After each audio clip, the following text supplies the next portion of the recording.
अहबार और उसका 20वां बाब, जो 27 आयात पर मुश्तमिल है।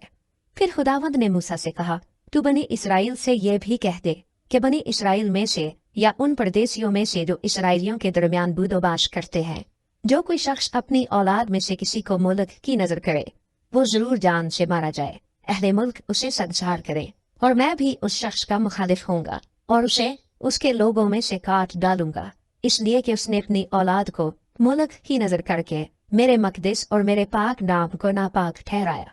पर अगर उस वक्त जब वो अपनी औलाद में से किसी को मुल्क की नजर करके अहले मुल्क उस शख्स की तरफ से चश्मपोशी करके उसे जान से ना मारे, तो मैं खुद उस शख्स का और उसके घराने का मुखालिफ होकर उसको और उन सबों को जो उसकी पैरवी में जिनाकार बने और मुल्क के साथ जिना करे, उनकी कौम में से काट डालूंगा।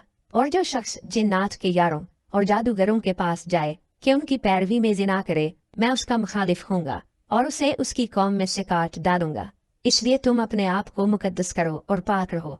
मैं खुदावंद तुम्हारा खुदा हूँ और तुम मेरे आइन को मानना और उस पर अमल करना। मैं खुदावंद हूँ जो तुमको मुकद्दस करता हूँ। और जो कोई अपने बाप या अपनी माँ पर लानत करे, वो जरूर जान से मारा जाए। उसने अपने बाप या माँ पर लानत की है, सो उसका खून उसी की गर्दन पर होगा। और जो शख्स दूसरे की बीवी से यानी अपने हमसाये की बीवी से जिना करे, वो जानी और जानिया दोनों जरूर जान से मार दिए जाए। और जो शख्स अपनी सौतेली माँ से सोहबत करे, उसने अपने बाप के बदन को बेपर्दा किया, वो दोनों जरूर जान से मारे जाएं। उनका खून उन्हीं की गर्दन पर होगा। और अगर कोई शख्स अपनी बहू से सोहबत करे, तो वो दोनों जरूर जान से मारे जाएं। उन्होंने औंधी बात की है, उनका खून उन्हीं की गर्दन पर होगा। और अगर कोई मर्द से सोहबत करे जैसे औरत से करते हैं, तो उन दोनों ने निहायत मकरूह काम किया है, सो वो दोनों जरूर जान से मारे जाएं। उनका खून उन्हीं की गर्दन पर होगा। और अगर कोई शख्स अपनी बीवी और अपनी सास दोनों को रखे, तो ये बड़ी खबासत है। सो वो आदमी और वो औरतें तीनों के तीनों जला दिए जाएं, ताकि तुम्हारे दरमियान खबासत ना रहे। और अगर कोई मर्द किसी जानवर से जमा करे, तो वो जरूर जान से मारा जाए और तुम उस जानवर को भी मार डालना। पर अगर कोई औरत किसी जानवर के पास जाए और उससे हम सोहबत हो, तो तू उस औरत और जानवर दोनों को मार डालना। वो जरूर जान से मारे जाए, उनका खून उन्हीं की गर्दन पर होगा। और अगर कोई मर्द अपनी बहन को जो उसके बाप की या उसकी माँ की बेटी हो लेकर उसका बदन देखे और उसकी बहन उसका बदन देखे, तो ये शर्म की बात है। वो दोनों अपनी कौम के लोगों की आंखों के सामने कत्ल किए जाएं। उसने अपनी बहन के बदन को बेपर्दा किया, उसका गुनाह उसी के सर लगेगा।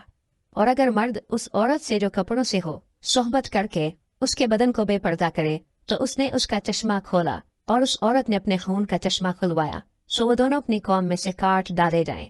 और तू अपनी खाला या फूफी के बदन को बेपर्दा ना करना, क्योंकि जो ऐसा करे उसने अपने करीबी रिश्तेदार को बेपर्दा किया, सो उन दोनों का गुनाह उन्हीं के साथ लगेगा। और अगर कोई अपनी चची या ताई से सोहबत करे, तो उसने अपने चचा या ताऊ के बदन को बेपर्दा किया, सो उनका गुनाह उनके साथ लगेगा। वो लावल्द मरेंगे। अगर कोई शख्स अपने भाई की बीवी को रखे, तो ये निजासत है। उसने अपने भाई के बदन को बेपर्दा किया, वो लावल्द रहेंगे।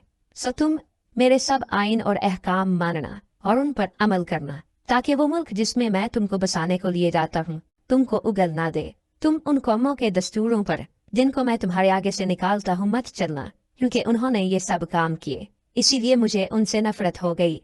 पर मैंने तुमसे कहा है कि तुम उनके मुल्क के वारिस होगे, और मैं तुमको वो मुल्क जिसमें दूध और शहद बहता है तुम्हारी मिल्कियत होने के लिए दूंगा। मैं खुदावंद तुम्हारा खुदा हूँ, जिसने तुमको और कौमों से अलग किया है। सो तुम पाक और नापाक चौपायों में और पाक और नापाक परिंदों में फर्क करना।